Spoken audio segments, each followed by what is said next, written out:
competition. And on day one of the group stage, this team impressed with 4 one-sided wins in games against Quincy Crew and Team Spirit.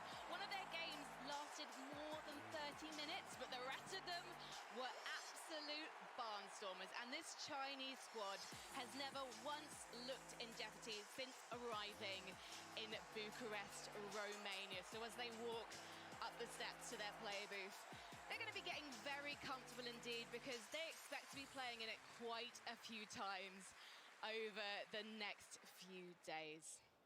But let's find out just why these guys are so scary.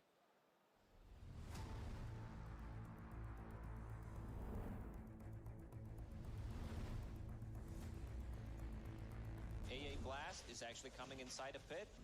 If that hits on multiple heroes, they should go in. And there it is, coming down. Are they gonna make the move through? Shinkyu gets it! How does he get away with that? Oh my!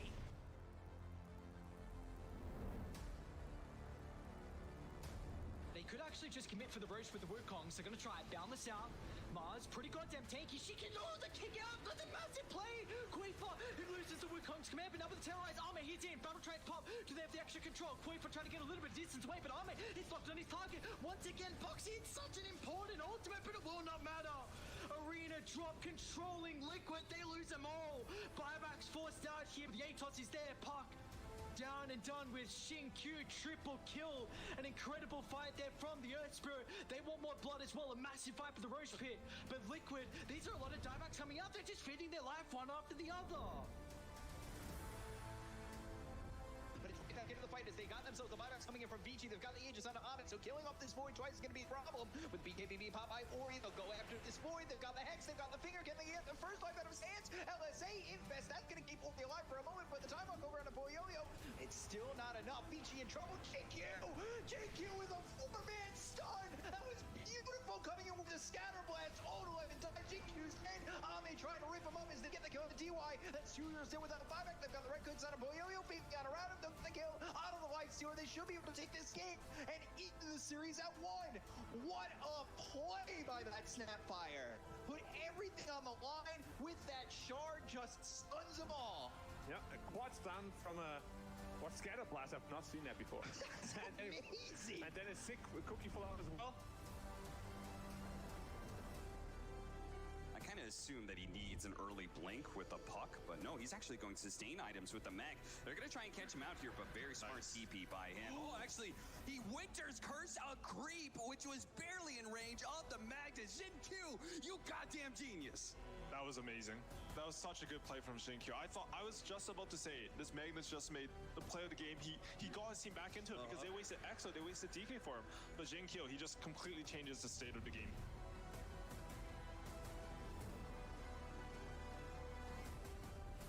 Four-man smoke up, trying to find that initiation. The tier 4s, evil geniuses, you're gonna have to find a way into this one. They immediately jump, but the ball in response, Fate Beyond with the 2-man, looks to be able to get the calling blade, that dies. Abed's dead, RTZ coming up next, and they've called it evil geniuses. They tap out.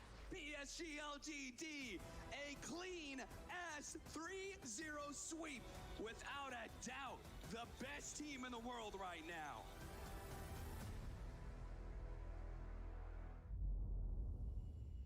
Tsunami, is the man right? Are they the best team in the world right now? I think they are. I think you'd be hard-pressed to find a solid argument against them. They take elements from every single region. It's not just they're the best in China. It's not just like they're the best at one aspect of, you know, drafting or team fighting or something. From top to bottom, they have all the boxes checked.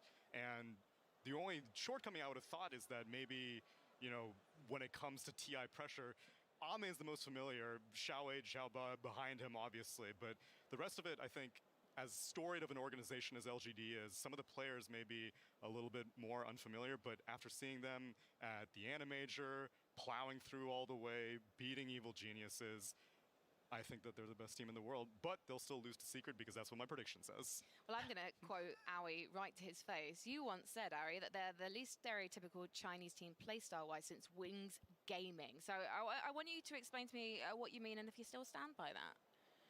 Yeah, I do still stand by that. I think when you think of Chinese teams, you think of a slow, methodical style, maybe waiting for your own timing. You know, you think of the turtle from Burning. He would just farm until he has all his items to be ready to fight. LGD are not like that. They have the most innovative drafts of the tournament, and also their playstyle is like some sweeping four-man with Ame waiting to his timing. They have like the legacy of wings in them. You can see how they play. They play off two lanes extremely well, play between those two lanes so they get 5 people to fights.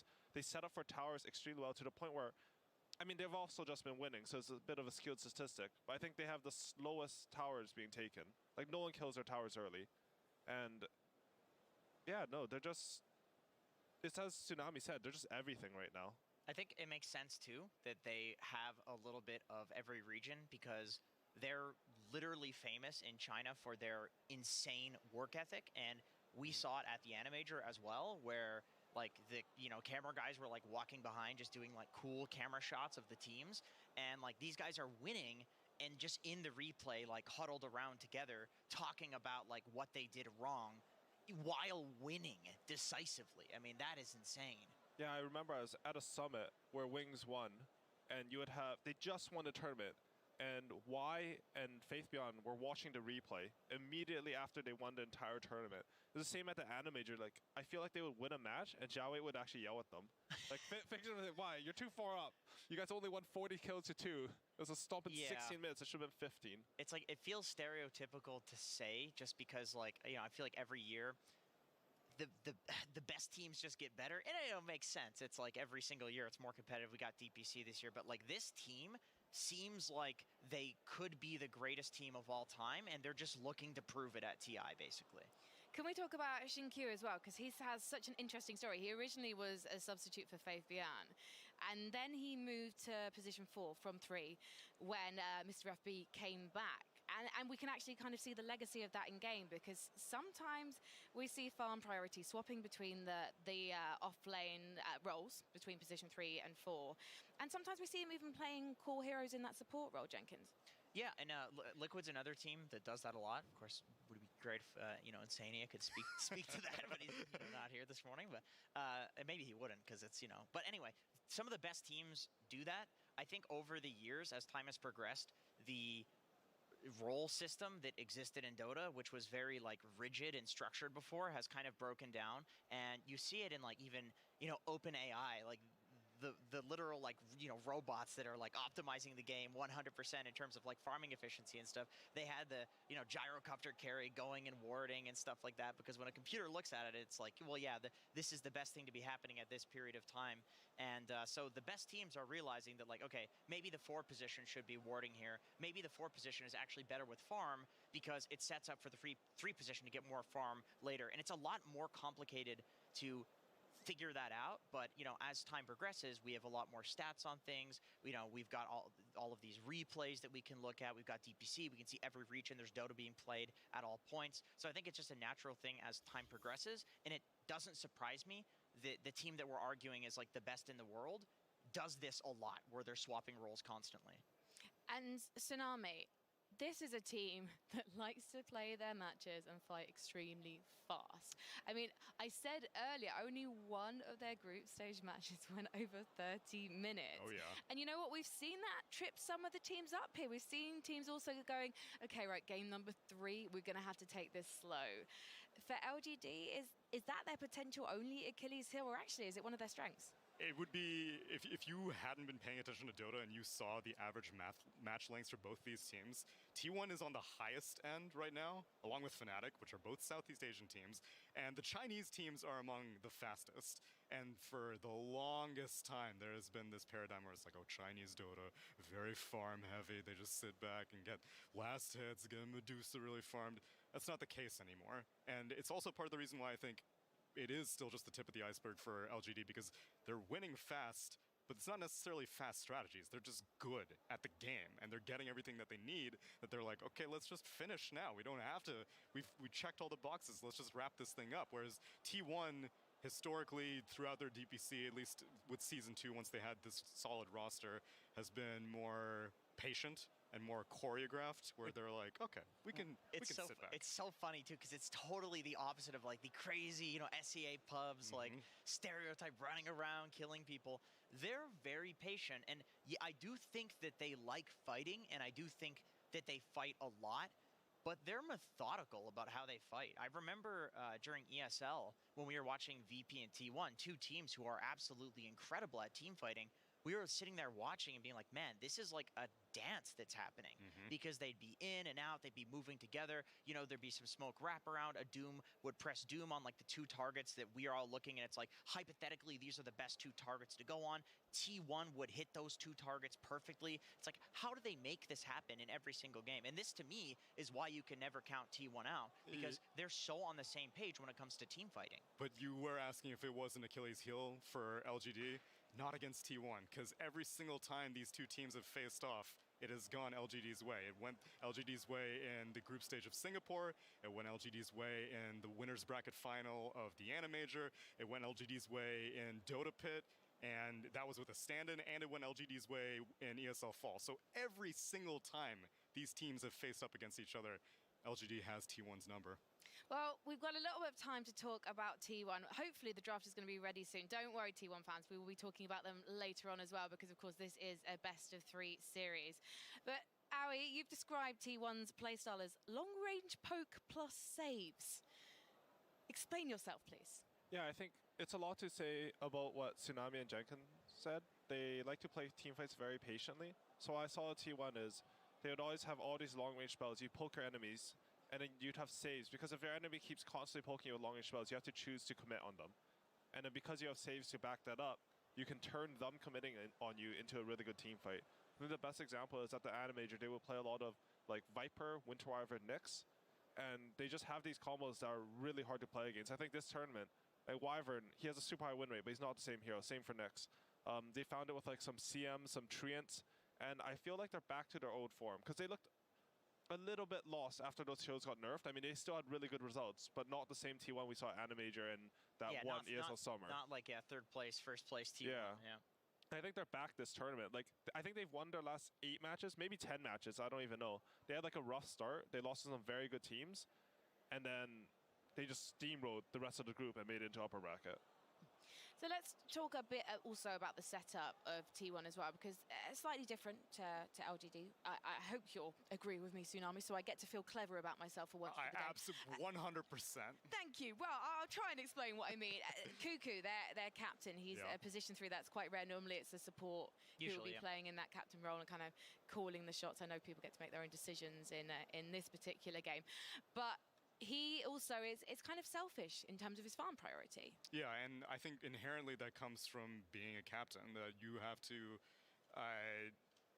well, I guess there are two different approaches, because sometimes some captains are very selfless, the classic position 6 style of Western supports who are like, hey, it's okay, you know, I'm just watching the mini-map 90% of the time, I'm not going to worry about last hits. Cuckoo is like, I am the master, as he has so often said in his interviews. He is the master and the commander, and so once he knows what he needs to do, he can tell everyone else. Everyone falls in line, and as we spoke to LGD being more fluid with their roles, I do think that T1 are a little bit more rigid, where Whitemon and Zephyr do take more of a passenger seat while Cuckoo's driving. 100%. 100%. I actually think it's like a very personality type driven thing also for true. Cuckoo. He's just like, I'm Cuckoo, I'm farming.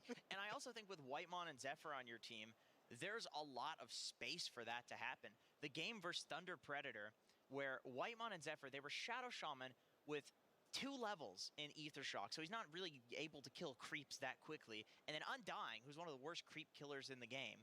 These guys were cutting creep waves right in front of Thunder Predator's base, doubling them up, running them to creep camps together, and then nuking them down with Tombstone. And they kept their 3 greedy cores in the game alive to the point where they could... I think they actually got quite outdrafted in that game, and I think they would admit that, and they realized that, and that's why they were doing that. But Whitemon and Zephyr are 100% able to make space for their boys, and I think that's a big reason why Cuckoo gets so farmed. It's because Whitemon and Zephyr are so active just together in the early phase of the game. And the other thing about T1, we know that LGD, you know, they work incredibly hard. They've obviously got a taskmaster, a kind taskmaster of the coach. Sure. I'm not saying that as a bad thing over on their side, but over on T1, they've kind of got the family feel going on, Aoi. Have you noticed that? Yeah, and I think it's something they specifically cultivated. I think they played a match at ESL where they had some crazy comeback. And in an interview, they had just like gotten out of quarantine and gone to the same room. They said there's no way we would have won that match if we were not in the same room because they feed off each other's energy. They also have March, who's a very lovable teddy bear type guy, you know, very comforting. He is a massage type of guy, by the way. And you know from personal experience? Yes, he's very nice. Okay, I I'm like it gonna when he look him touches up. me. Sorry. And I think that contributes to their playstyle. I like what Tsunami said a lot, actually, about how Kuku will take a bit of farm priority because he's a captain. I think if you're playing captain from a core role, you're making calls based on your own strength. And I think they've identified that about their team, and they always give the right person the setup in the game in order to make the right calls. I think this match in particular, it will be all about Kuku's lane. Like, if Y and Ame can shut Kuku down, I think T1's potential is a lot lower.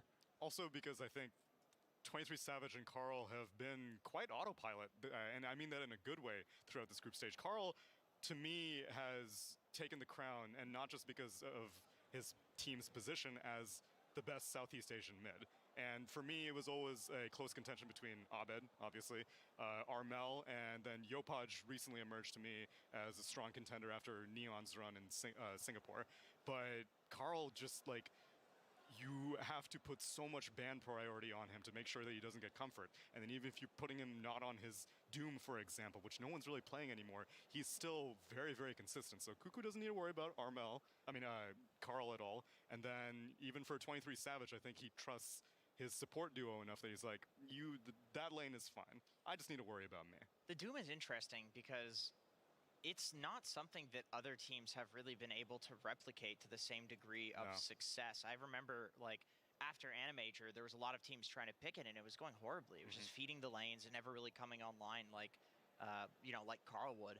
And one interesting thing about these two teams, actually, is that Carl and Nothing to Say, I remember at the Animajor distinctly, like, these two players were the ones that at least popularized the Dragonlance, Daedalus, Satanic, like, ranged hero mid, you know, Lina, Shadow Fiend, for example, and now that's the meta. So I kind of feel like, you know, you're saying, like, you know, Carl's in contention to be, like, the best mid in SEA. I kind of feel like it's because he set the meta, but it's cool that on the other side, it's like, Nothing to Say, it's the same thing. It was both of these guys. Everybody else was doing all sorts of other crazy stuff. Remember, Void Spirit was a big thing going into Animajor, and then these two were like, nope, we're gonna play a carry mid. Well, Nothing to Say also has a Southeast Asia background as well. Yeah, so yeah. It's probably that pub culture that kind of was instrumental. It's the way to do it now. It's the way to do it. Going into this, though, I remember I was looking up about T1's story, and Kips, who's someone I'm from the community I'm very fortunate enough to have played some Dota with. Thank you, Kips. But she was saying that basically Carl had quite a limited hero pool going into this. But actually, looking at the stats from the group stage, maybe Carl was just hiding something, because it actually seems like there's a lot more variety coming out that mid lane draft than perhaps we were expecting. Yeah, and I think that's something we're seeing with Abed as well, another Southeast Asian technically mid, where EG is just kind of like keeping things under wraps for right now. I think that of the depth to see, I think Kuku's probably going to dip into his own pool first before he starts having to whip out Carl surprises, because even though Carl probably does have more depth, I do think that of his team, he probably has the least versatility, and that's not a bad thing, because if he's really good on what he's good at, then just keep giving it to him, but maybe LGD might push him to the limits. I feel like that's fine for mid these days, though. Like, the current meta works in T1's favor, in Carl's favor. Like, think about, like, you're never going to not want Alina on your team. Like, she wins every lane. She can rotate. She uses runes. She can farm stacks. Like, well, if you were LGD, who do you want to target in bans? Are you just targeting meta heroes right now, or just the usual Elder Titan, Tidehunter, Tiny, or are you going to try to target a player? I think you target supports. Okay. I'm pretty sure T1 is very reliant on their supports plus Kuku. As far as Carl goes mid, he might have had like a smaller hero pool before, but I think it's more about the heroes that they want for their style to work, more than him being unable to play the different heroes. Yeah, that's fair. Carl's like, he's a weird mid because he's very greedy, and he requires resources, but he always looks to scale. Like, I don't know, he scales without taking the map from 23 Savage. He scales by like murdering like, people. I'll play pubs. When I play pubs with him, he'll go like first item Midas quad mid. I'm like, why does my mid have a Midas? And then he would just literally 1v5 the game. I'm like, okay, that's why he has a Midas. And it's the same on Doom, right? Like, he's good at understanding how his gold puts him in a position to win the game, or identifying that win condition for himself. He fights with a Midas. He does fight with a Midas. That's always the weird thing about T1 is like, in Animator, they would go like 3 minuses. That was a big thing that they would go 3 minuses, but then they would fight. I know. And my thought process was like, okay, maybe what they're doing is they're just getting 3 minuses so they know that they're going to outscale you, and then they just, like, I don't know, outplay you in team fights, or they fight in a way where it's like, okay, let's say you're fighting, you're like standing on a high ground, or you're defending your tower. Obviously, that's an easier fight to take than you going to the enemy tower because, you know, they have the tower aura, the tower hitting you, and so forth. So it's like they take these fights that are good for them while playing really greedy and then eventually outscale you. I actually really like that because if you think about their style, where they're playing this long-range poke, if you have Midases and you're just poking your enemies, they're feeling even more pressure to come on you. That's true. And if you're both looking at each other, your Midases are actually gaining you gold and EXP while you're both just looking at each other. You just gain advantage. Even more pressure to go on somebody. You know what? There are people who are watching their first TI. So you know what? Let's do some Dota 101. What is a Midas? Midas lets you consume a creep, and I think you get some... Like 1.85 EXP. 1.85 times the EXP, and then like 200 I don't know how much something gold. like Is that. it 200? Yeah, the numbers are changing all the time, but basically it literally turns a creep into gold. That's like the idea. The Midas lore? More gold than it usually is. Yes, but ironically, people build it because they want experience, usually, that is because true. it also gives you a lot more experience. Perfect. Love it. Okay, I want to talk about 23 Savage. This is a player who, you know, you hear the stories and you just go, yeah, I love this guy. Or you listen to the interviews and you go, yeah, I'm rooting for you so hard. And 23 Savage, he's been really impacted by COVID. He did find some limited success, I guess, in Fnatic. He was meant to be playing with Avicii as well, but never really got to play with them because of COVID.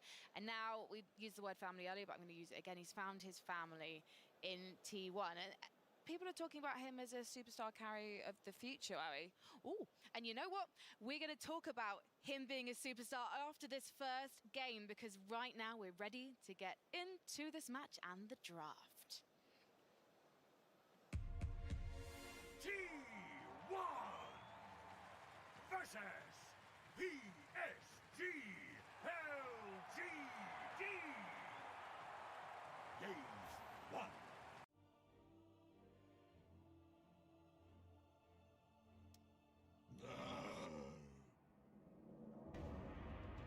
Most people are not really believing in T1 beating LGD. Maybe taking a game, but not the series.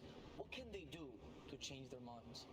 What can they do? That's a good question, because T1 has shown stability, and they also shown during the first and second DPC season that they can play from behind.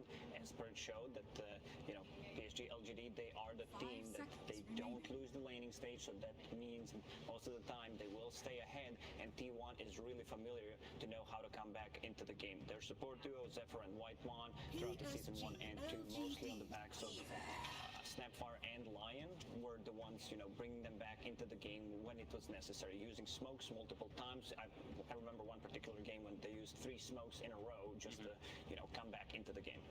Had games even during group stages where they were doing that. They quickly became my 2 favorite support duo of this tournament, and that's even saying that compared to LGD. They actually, my 2 favorite 4 positions are playing in this series right here. I've got Shinki and I've got Zephyr. So both of them are super fun to watch, and let's go. We got the draft going already. All right, so we start out with the Magnus Snapfire for LGD. What do you think of this opening, Fogged? Comfortable, strong, scaling, hits every timing, gives you Roche, gives you every possible potential you need, right? High magical damage in team fight, BKB piercing disable, an amp up. There are 2 kind of amp ups for your carry because these Snapfires are all going Solar Crest. You have Empower as well. It kind of gives you almost everything you want in a draft, just up these 2. Yeah, it doesn't have too many weaknesses because you have a strong laning stage, you have a BKB piercing ability that's necessary, and also a lot of damage just for the Roche taking or for the tower taking potential. Weaver picked up by T1.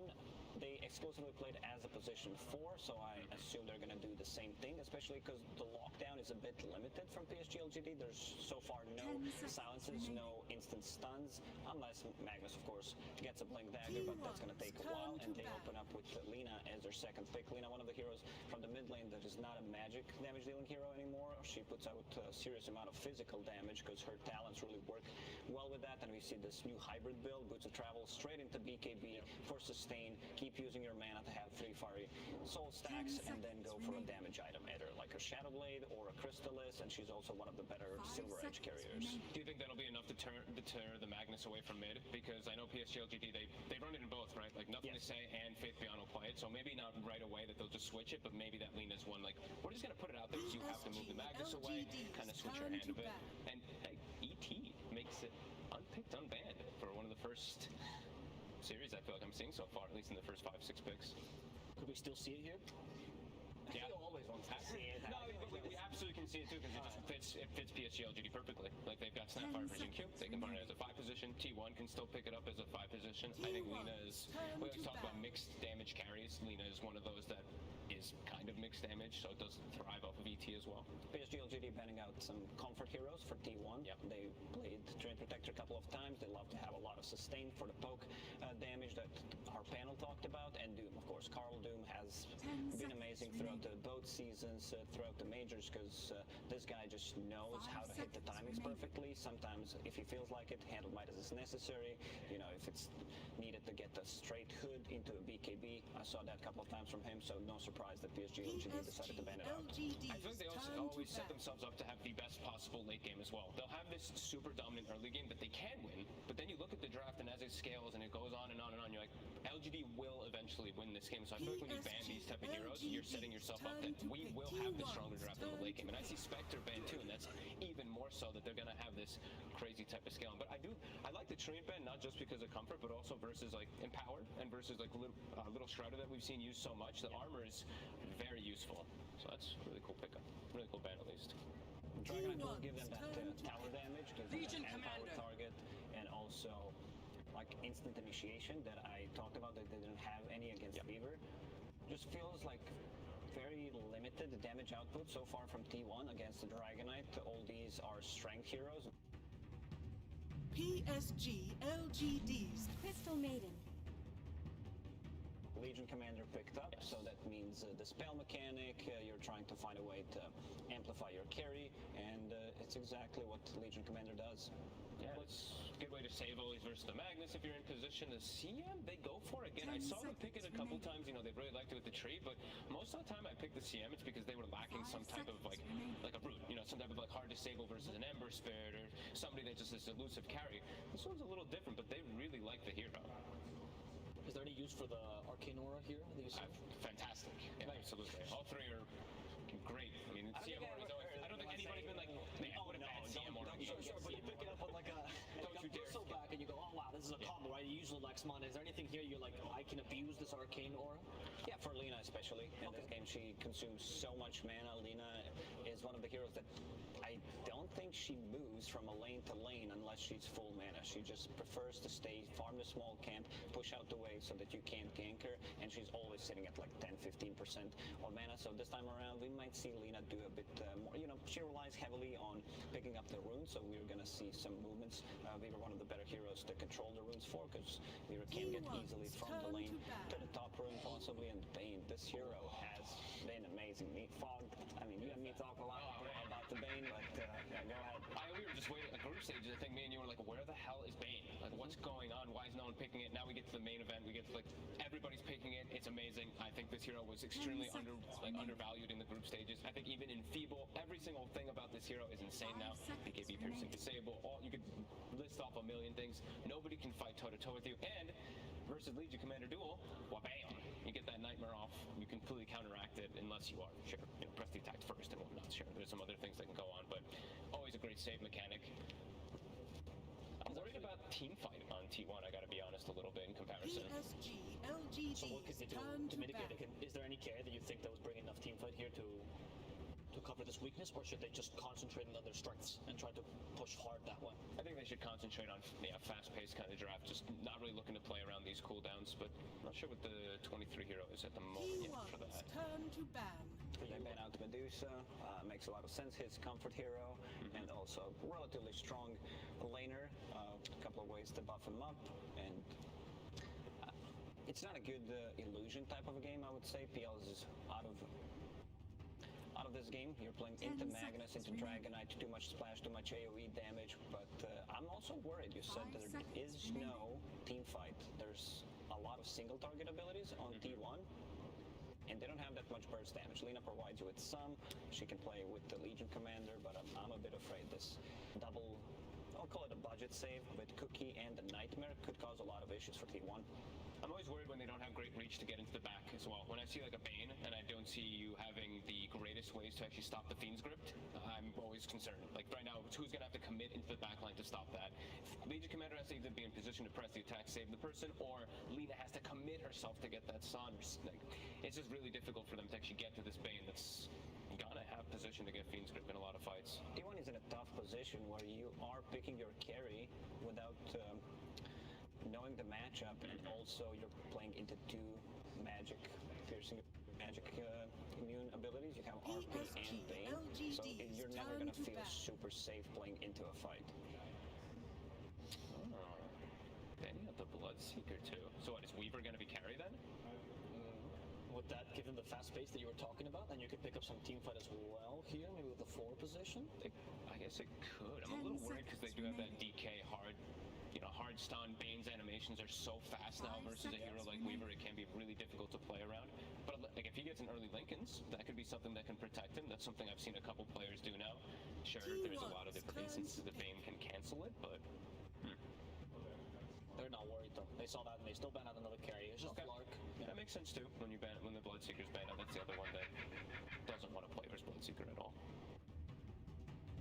Is there anything that you can, like, can you pretend, because you don't have last pick, right? You can't really flex anything that could go for and carry much like the Weaver, right? So you kind of have to show your hand here. And it's going to be a Morphling, a 23 Savage Special. Okay. Some diverse damage here as well, right? That we've been talking about. Something to deal with the DK. A lot of single target now, but still lacking that team fight. It's a good PL game now for PSG LGD. Any kind of mana burn, they really lack AoE. Legion Commander is decent to one extent with overwhelming odds. Other than that, these heroes, they really do not like to play into PL. Morphling too. There's a lot of burst damage that what I assume is going to be, it could potentially be either offlaner. It's going to be either DK or Magnus plus Snapfire. I've seen these Snapfires when you're laning versus Morphling. You go Scatter Blast 2 points early, so you can try to get those like quick kills on him in the laning phase. Also, Morphling versus Breathe Fire. That's percent damage reduction versus high agi, and there's Enfeeble in the game. Enfeeble, I think something is also is an ability that's extremely undervalued. I think versus a hero like Morphling, it could be pretty brutal. Because of the cast point reduction, right? Yes, cast point reduction and also attack damage reduction, health regen reduction too when you're trying to strength morph. You can't do it as good versus Bane too, and they're going to get Ame on his Terrorblade. So, closing thoughts here about the drafts. Fogged first. Strengths and weaknesses you can see about, let's say, PSG LGD. T1, for PSG LGD, they have a super well-rounded draft, scales into the late game absurdly hard. Also works really strong early game because they have various different types of push and ways to take objectives. I think they've hit everything on the head for the side of PSG LGD. Give me some strengths for T1. T1, they have Crystal Maiden Aura, so these support and Legion Commander, of course, Lina will benefit quite a lot from that, so that will allow them to cast a bit more spells in the laning stage, play a bit more aggressively, but I gotta say I'm leaning towards PSG LGD. Whenever I see their lineup, I'm like, this lineup does not have any weaknesses. Well, we know where the draft panel is leaning towards, but we need to know what to look out for. And that is why on the sidelines we have PSG waiting for us with his last word.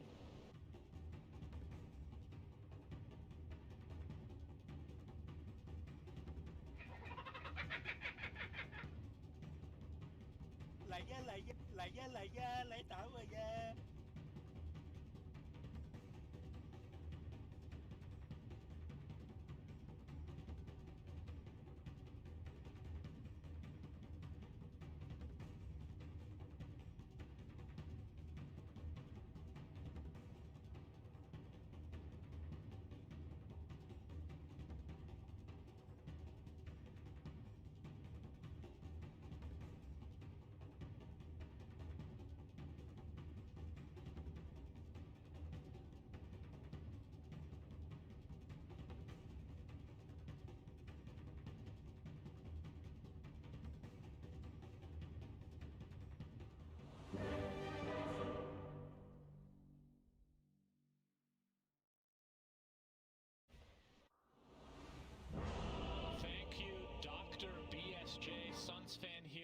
Cinderin, we have quite the matchup here. My friend, great to be with you as always. LGD versus T1. You're supposed to... Oh, I'm finishing your sentences. Sentences, that's right. Yes. T1, this is going to be quite the showdown. T1, of course, got off to a bit of a rough start in the group stage, but have bounced back looking a lot like they did back in the Anna Major. And, of course, LGD, virtually untouchable. Yeah. Do you think that this is going to be what everybody hopes it to be, which is a 3-game series? I'll be honest with you, I think LGD are just such a strong favorite coming in. Like, when you have a group stage where we go 15-1, aren't you kind of supposed to be 2-0 in the first game of the upper bracket, almost no matter who you face from the other group, right? A team that's 10-6 or 11 and... Let's do some math here. 11 and 5. You're doing great. Keep it whatever stats you have, when you, there's just that gap. When there's a 15-1 team, it's basically a team that's playing more or less flawless. And even though both teams start in the upper bracket, I do think LGD with a clear are the clear favorites here. I will say though, a team like T1 has this ability, especially later on in tournaments. We talked about this during the group stage when we were casting them. They're a little bit slow starters sometimes. Yeah. And they ramp up a lot and get that momentum. And we've seen them get some really good placements at major international tournaments this year.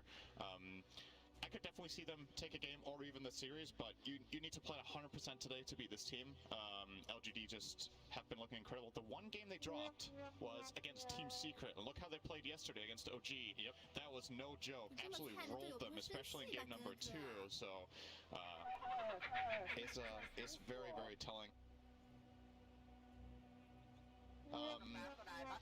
Can't say too much here. It's way too surprising. I think the teams are largely sticking to their identities, especially LGD getting solid team fight, a clear late game winning condition, and the ability to fight and sustain their lanes.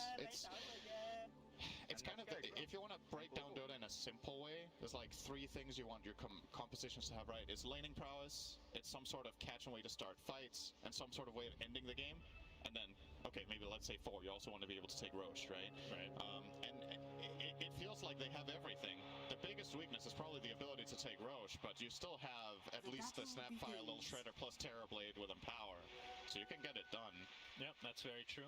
Keep in mind, if you are watching on Twitch, I was told by my good friend Buka that cheering is now enabled. So you just hover your mouse and you hold the button for as long as you want, and a cheer explodes afterwards, Cinderin. Very good stuff. Expecting that top area to be lit up the entire game as a result of adding so many There's people. one thing I know about Twitch chat, it is that if there's anything you can click, they will click, then again, and then again, and then again. The analytics don't lie. A lot of people are clicking. We had to like triple the servers to be able to withstand the clicking.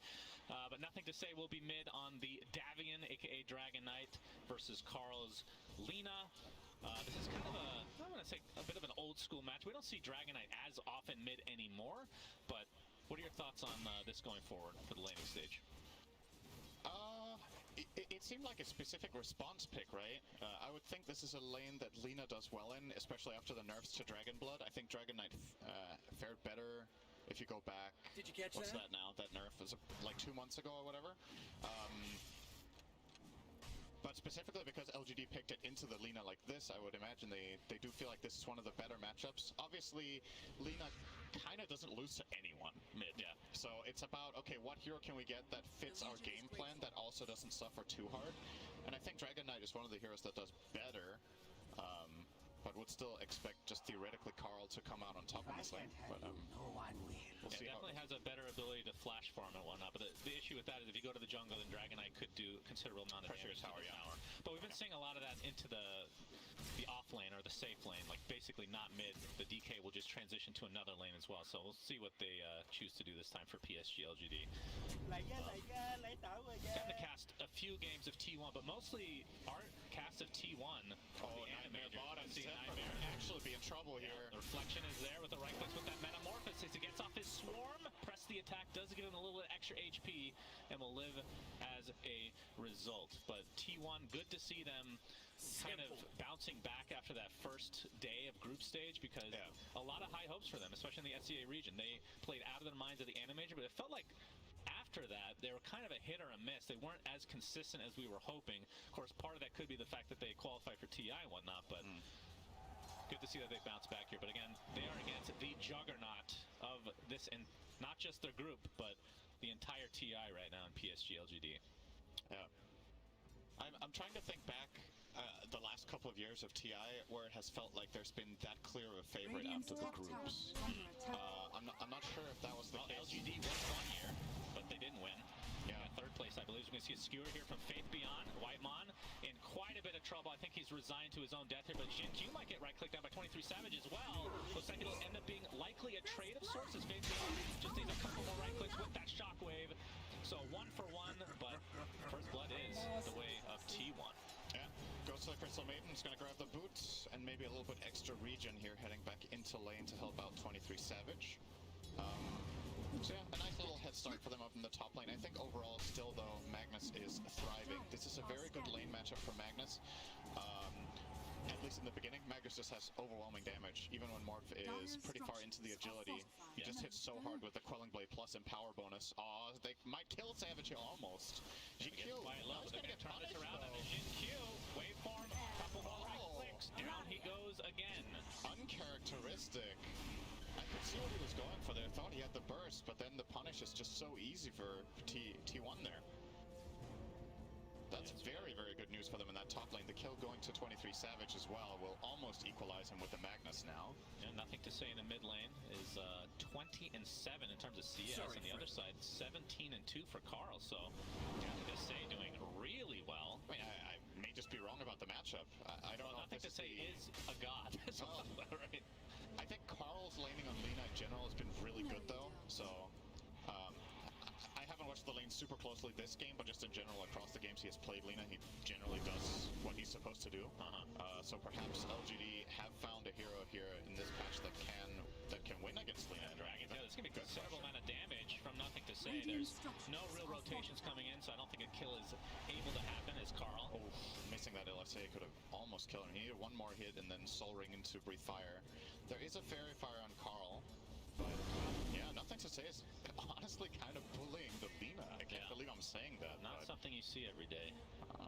Maybe my read on the matchup's just wrong. Jinq trying to backstab here, but Carl on his way to the triangle here to pick up that bounce. Okay, yeah. Y makes a nice transition. Gonna kill him here. Yeah, the Nightmare with the right clicks. It looks like Zephyr. Oh, he does have one more Shikuchi.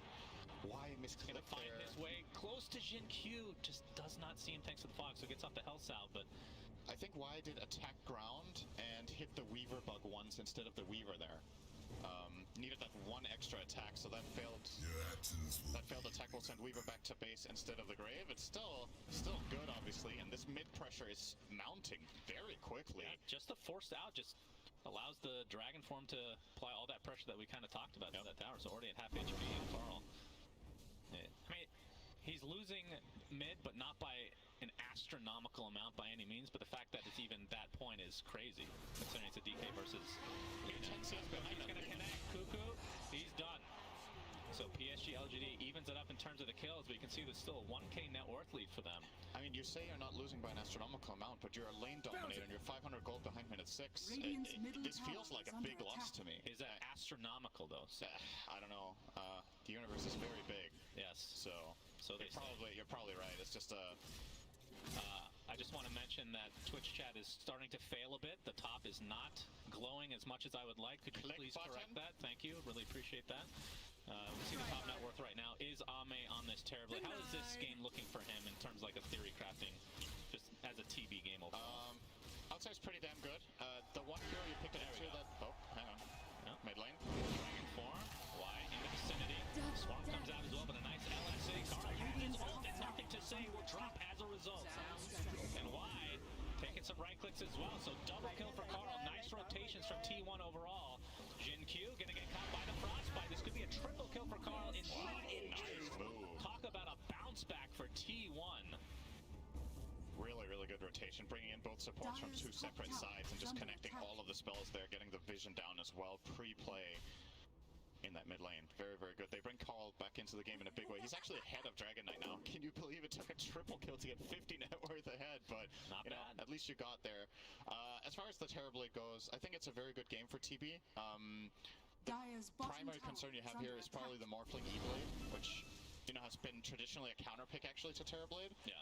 But they do choose to pick it into it largely because of what I think, because of what BSJ said. Oh, this is a very good Crystal initiation. Maiden. Y gets off the Nightmare. Nothing to say is in his dragon form as well. You can see Whitemon taking most of the damage here, but there's the duel. Carl doesn't have that much mana to expand, but the LSA should be enough. It's nothing to say. Takes another death in this game. Again, great rotations from T1, despite them being the ones getting initiated on. I thought they had the Dragon Tail ready on Dragon. That's why I called the CM dead on the spot there, but Radiant's it was still on middle cooldown tower from is a little bit of under harassment he had done earlier. Obviously, level 1 Dragon Tail, 16 seconds cooldown. And T1, they get another good move, really putting a lot of emphasis on this mid lane, and it's paying off. They're still not ahead on gold, but at the very least they're like stopping the bleeding in the lane that was suffering the most. And I think if you want to win this game, you need Lina to be strong, because I don't think Morphling is going to cut it alone against Terrorblade when you're playing against 2 BKB piercing disables.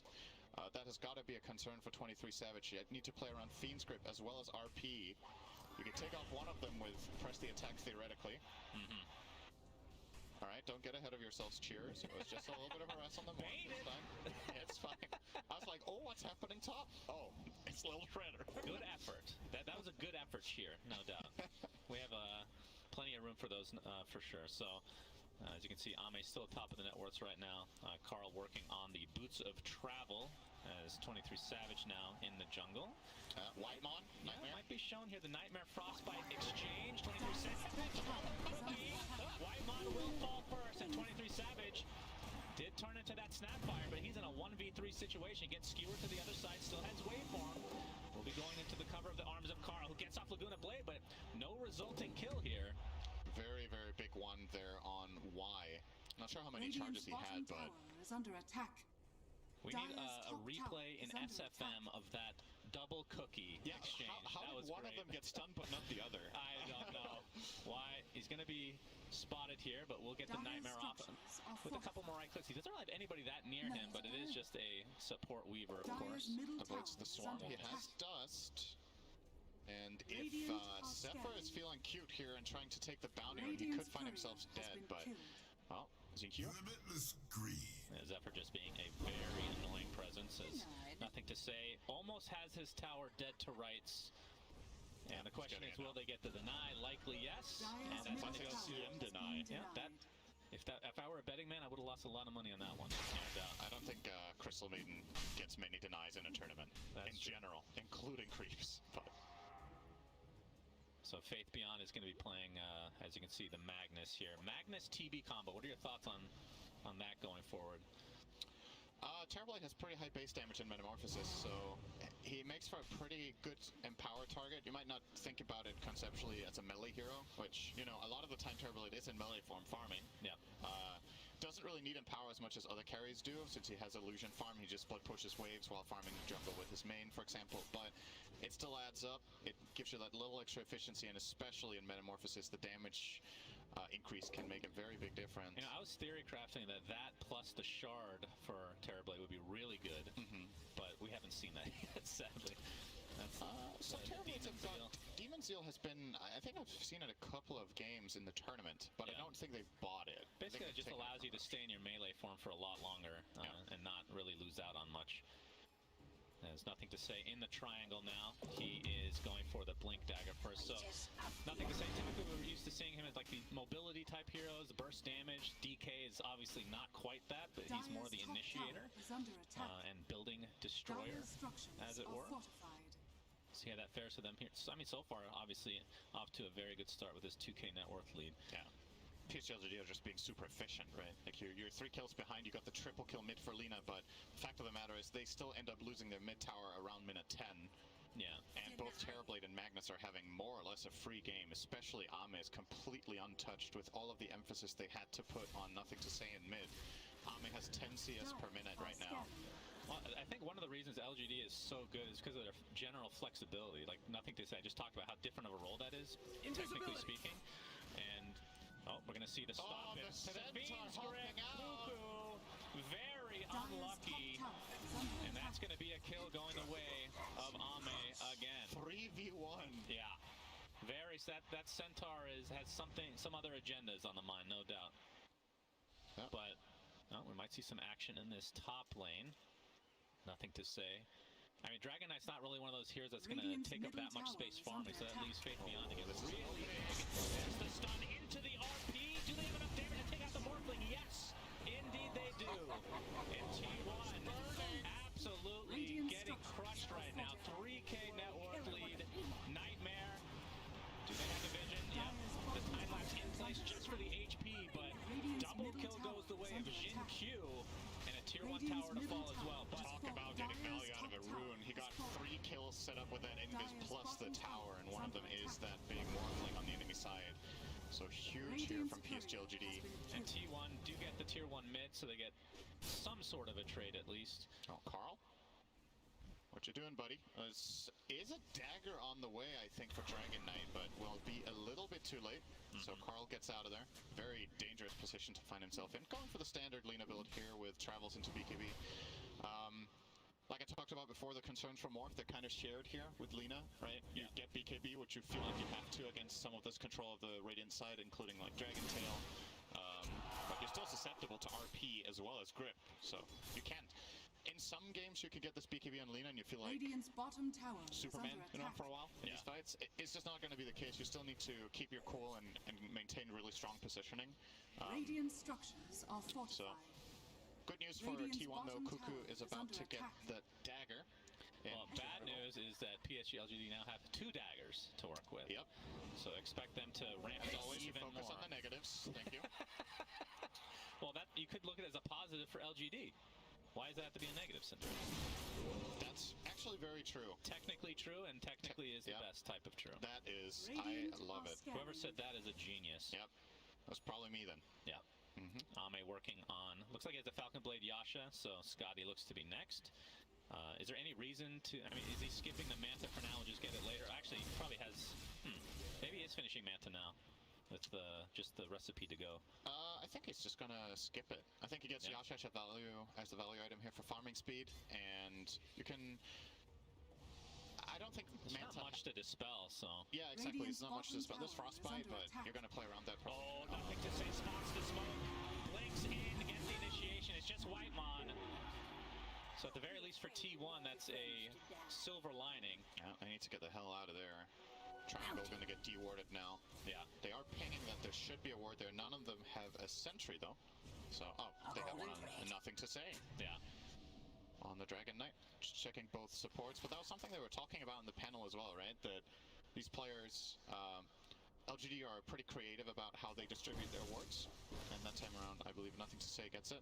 Keep in mind as well, something that's been in the game since this entire change with getting gold for dewarding, it is the player placing the sentry that gets the gold here.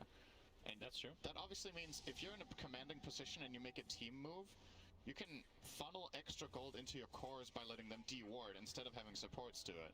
So, depending on the circumstance, I think having sentries on, in theory, every hero in the backpack could actually be kind of cool, right? Because then whoever needs the gold the most can be given the gold at any given time. It might be something that LGD are taking more advantage of than other teams.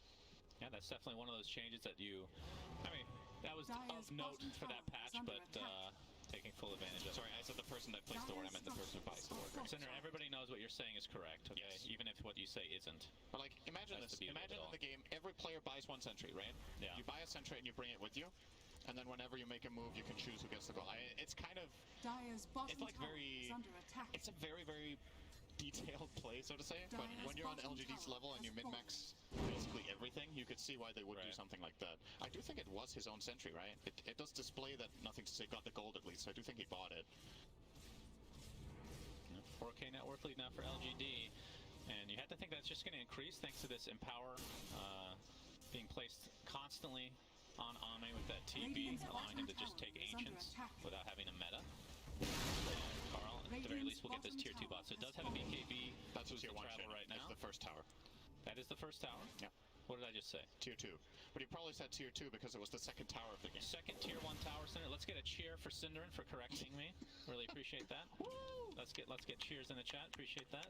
Looking behind me, the crowd loves it. Yeah, Ricky is very proud of you. All right, Scotty online. Is this the go time? Because ever since they picked up these blink there, they haven't really done that much. They had that one smoke gank that just resulted in one CM kill. There it is. Now they have Scotty. Thank you. There's Thank the you, cheer. chat. Really appreciate it. Very good. Man, that's actually a lot of fun, not gonna lie. Now we have, okay, but just like I said, so Scotty is go time. PSG LGD, they might just go for Roche potentially. Probably would prefer to get a pick off beforehand. Yeah, and they might just find Zephyr here. No ward though. Yeah. Okay, there's counter smoke now. Yeah. Why not? Area, but doesn't look like there'll be a resulting kill, at least not yet. Cuckoo, in the meantime, has his armlet. We've been seeing that pretty much every game on Legion Commanders, along with the Blink Dagger that you mentioned. So they have some counter initiation possibility. Is under attack. But with the looming RP potential, that is the scariest thing for T1. Invisibility. For sure. I do think that was a really nice play there from Zephyr, though. He was hiding behind the tree line and had the ward in front. So as soon as that smoke breaks, he can immediately just Shikuchi away, and they have a very hard time finding the opening on him. So basically just a safe breaker there. And with superior vision right now in this area, Kuko's kind of potentially thinking about this. They will see the wall. Oh! RP was cancels at the very least, but it's going to cost Faith beyond his life. I don't know if that was just perfect timing or if that was actual reaction. Overwhelming odds comes out. Carl continuing to chase. Don't think they want to go high ground. A little bit too sketchy. Only a 25-second death timer. So not enough time to really go for Roche, but the smoke from T1 trying to wrap around. But you can see the position for PSG LGD. There is the initiation. That's going to be the first duel victory for Cuckoo. And when it's this early in the game, it's really difficult to go get Roche because the timers are so low and they didn't really expend anything. RP's still online. Like if he had used his RP, then maybe. Yeah. Important there for Faith Beyond to cancel it, right? It was a very quick reaction from both players, really. He blinked up and RP'd and canceled it immediately as soon as the Legion commander blinked out. Like, this is some really fast reaction. So you see the courier here finding that observer ward, so they know that's the case. Really, really close to blowing the RP there, but Cuckoo obviously with that ward pre-placed had his finger on the blink button and got out. And all right, only 1k lead now for PSG LGD. That was the biggest gold swing that T1 have had go their way in the entire game. Yeah, absolutely. As we're going to see Whitemon get picked off. RP. RP. Nice press. Okay.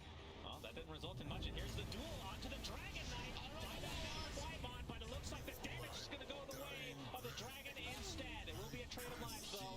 And that is a dieback on the Whitemon. And we'll see if this is enough for PSG LGD to try to go into the Roche pit. It's 2 dead.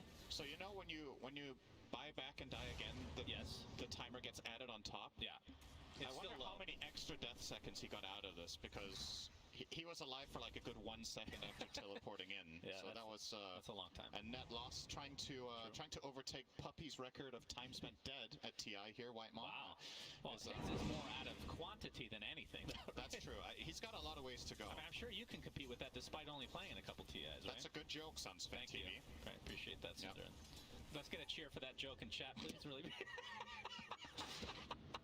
Carl. TP's back to base. Not sure why I mentioned that, but he has the Shadow Blade. Arcane Rune is bottled, so that's kind of a big deal. But like you said, despite that fight, still only a 1k net work lead for LGD right now. Wait, hang on. I just realized, who was it that had the most time dead? Puppy was 3rd on that thingy. On the thingy, words fail me today. Eloquent as always. 65%. Who was first? Is this surprising to you? Shannon, tell me. Who has the most time spent dead? It was not Puppy. I don't know. Was it Crow? I don't even know what you're talking about. Puppy was 3rd. This is the TI main stage, Cinderin. Yeah, it was a nice graphic. Sake. Graphic was the word.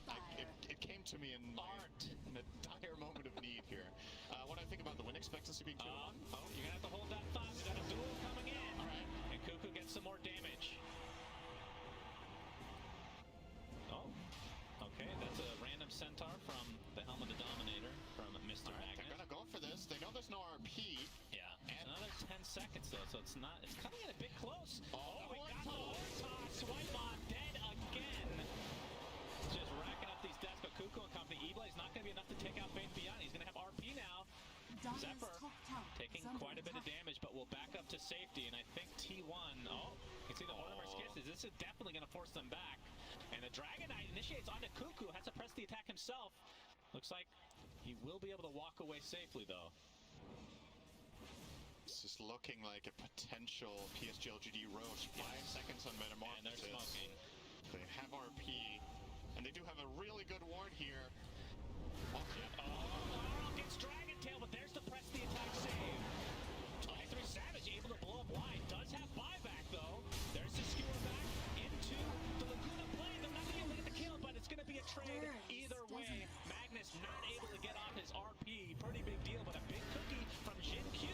The follow-up from Nothing to Say. They will have enough damage to tear through 65 seconds of no Lina. That shard on Snap is so good. We already had a highlight clip earlier today, pre-match, when you saw Jinkyu, I believe in one of the qualifiers, hitting a nutty one of those, and that one, another high impact play, stun into stun into stun, into death. Yeah, they probably had a lot of the save is not enough though. Press the attack, usually a fail-safe. Not this time around, just too much damage to work with on LGD side. And that should finally mean Roche is conceded. Gonna go the way of Hamid here.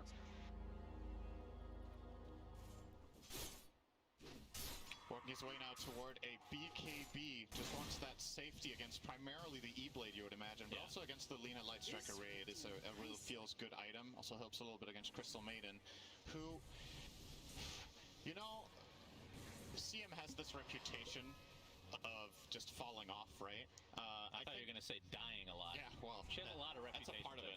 Yeah. The thing is, over the last many years, like if you haven't watched too much Dota, Crystal Maiden has reached a point where she can actually scale pretty well and have really high impacts in the later, mid to later portions of the game, primarily because there's just more gold in the game, and Crystal Maiden benefits so much from getting items like Dagger and BKB.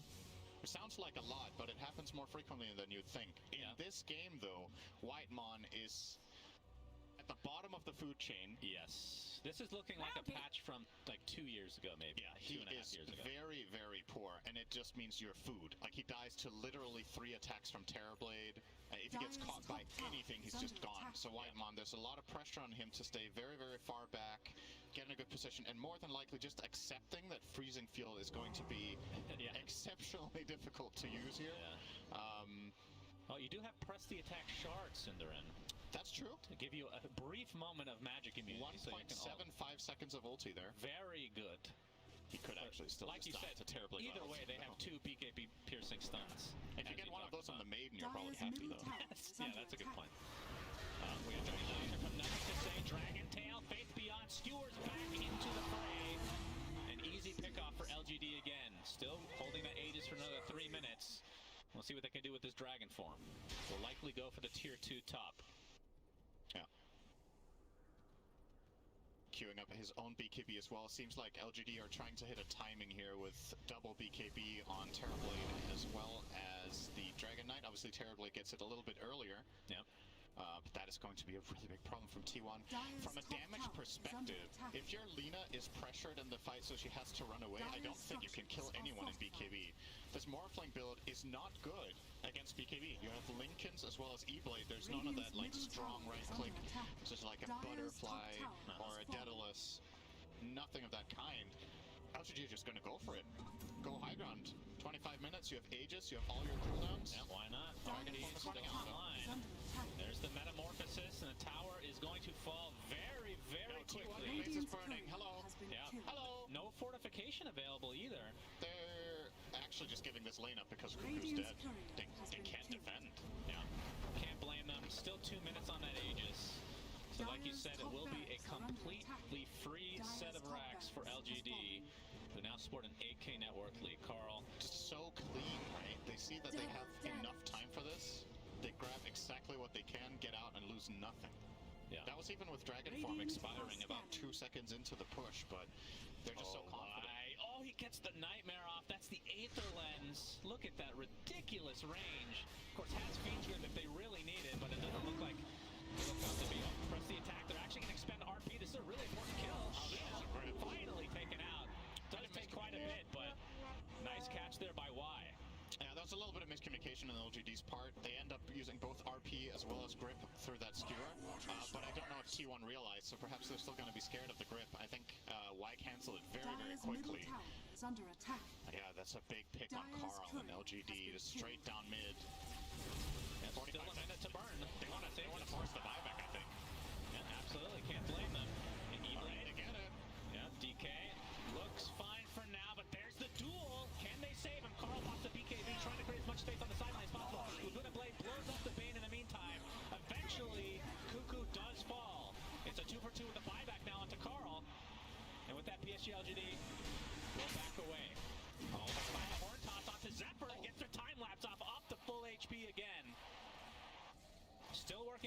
Scepter for himself, which is another turning point potential for T1. Very, very close. So T1 gets something. Yeah, they do. It's expensive to buy back your Lina, though. And just as expensive, you saw in that exact situation, if Bane had Fiend Script there, I think they win the game, almost. Like, they would have just gripped the Lina. But Carl could go there straight in, kill off Y, and at least build up a little bit of momentum in the fight for them. It's still not looking great for T1, but you can be a little bit hopeful if they are the ones to get the initiate, or when, like you said, the Weaver Axe is a big item this game against both RP as well as the Fiend Script, trying to keep heroes alive. I believe the Fiend Script should still be channeling. If you do get time-lapse, it sticks on you, basically, but the repositioning can be easily enough to save you, especially against Terrorblade. Oh, Zephyr! Yeah. Hello. Showing here. Oh, the shard into the cookie! Goodbye. You talked about the power of Jin-Q Shard, and when you combine that with a Blink Dagger, it is very hard to avoid, even as a Weaver. He was not expecting to find enemies there, but PSG LGD have that ward-sentry combination. They were ready. Radiant's bottom tower. And look at the discrepancy between 1 and 2 here, between 23 Savage and Ame. Yep. That is pretty gigantic. And it's just growing from here. So Ame, what is he working on now? Obviously finished the Manta a while ago into the BKB and has his sight set towards Chrysalis. And then for 23 Savage on the other side, you talked about the Lincolns. I mean, would you change this build in any way? It feels like Lincoln's is almost necessary, but at the same time, I mean, Lincoln's doesn't feel that bad on Morphling just because of the stats nature to it, but yeah, it's still lacking some damage, right? Yeah, you are. Maybe he wants to bypass BKB entirely in his build and just trust Cuckoo to press the attack, the biggest key spell. But it still needs the Lincolns against the Bane, and I think his item build is fine. It's just, like you said, you need more, and the problem is LGD have been ahead the whole game, just pushing in your waves better. Yeah. So Terrorblade will be that one major item ahead. And as far as Ame goes, he doesn't have a defensive item similar to Lincoln's. He has the BKB, which is super high impact for the type of team fights that LGD's lineup plays. It's very high burst. You get an RP, you get a grip, you get a Dragon Tail, and you just commit and go. The only thing you've had to worry about the whole game until now was that press the attack, but now there's a second quote-unquote press the attack from Zephyr. And this is a smoke timing for T1. They're gonna go for it. Yeah, and this is gonna be the axe review, like you said. So we'll see if PSG LGD play around that or not. But it could have huge impact, as apparently only one buyback in the game right now, for nothing to say.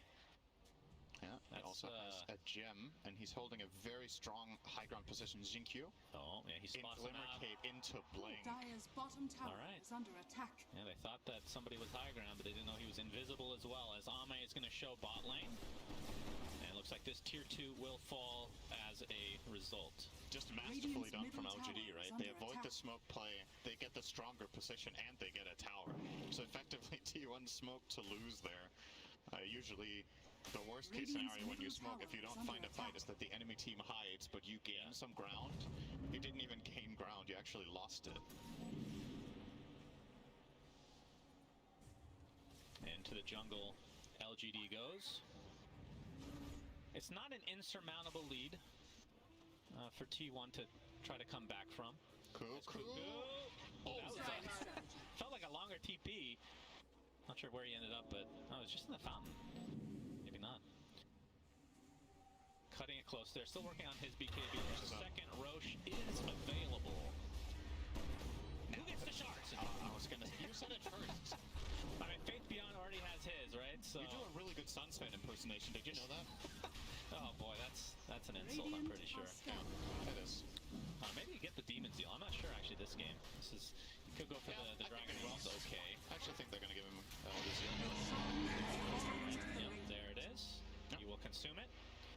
So Demon Zeal, basically costing 20% of TV's HP, and you get movement speed, attack speed, while in melee form you get even more.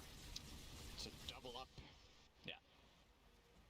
Pretty strong, and especially when combined like we talked about with the Empower, I mean, not that he's having trouble farming right now, Syndrome, but this will add it to another level. Is Faith Beyond? Get the skewer off into the Dragon Tail, and White Mon again. The crowd goes wild, yeah! They really like watching Crystal Maiden die. I was like, damn, he only took 2 hits like expected. He even has a plate mail. Like, imagine if he didn't on the Maiden. It's tough times to be a Crystal Maiden in this game. You get caught by literally anything, you're just gone. So, she's quite slow, sadly. So, Ame, I guess next item for him is actually just going to be the completed data list, which I would assume takes the place of his boots if his Aegis is still in his inventory. And worth keeping in mind when you have Satanic like this, Demon Zeal just feels good to use. You restore your health so fast anyway, so using it in fights, sometimes that can be a double-edged sword. Yeah, you get more damage, but you also take 20% health. Usually when you have Satanic, it doesn't really matter that much. All you need is to get in one attack when you're starting to struggle, and you're going to get all of that health back right in, and here we go. And here we have meta popped again. Oh, Carlos in position. Oh, the skewer back with the Horton set up into the RP, but no! Press the attack waveform is enough to bait out the RP. And T1, see if they want to try to take advantage of this. I mean, they're going to have to. This continues to go in LGD's favor with this push. D-Blade onto Ame. You can see the jump in from nothing to say with an overwhelming blitz being shown as Carl has to pop his BKB, and there is the duel. Do they have enough damage for the Sunder from Ame, allowing the duel victory to go the way of nothing to say.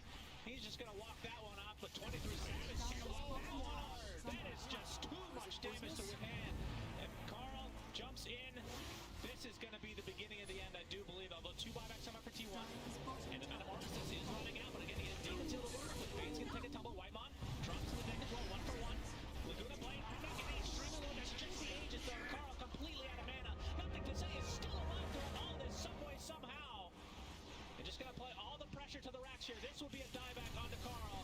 And it looks like this is going to be enough to GG out of game 1. And like we talked about, Cinder, T1 have looked really good after that first day of the group stage.